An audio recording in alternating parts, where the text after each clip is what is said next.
Business class का ज़रा visit कराता हूँ आपको। ये देखें, ये सामने लगा हुआ है टीवी, ये बैठने की जगह है, ये इन्होंने स्लीपर दिए हैं।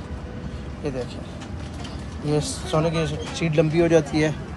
ये ज़रा VIP चेक करें ज़रा।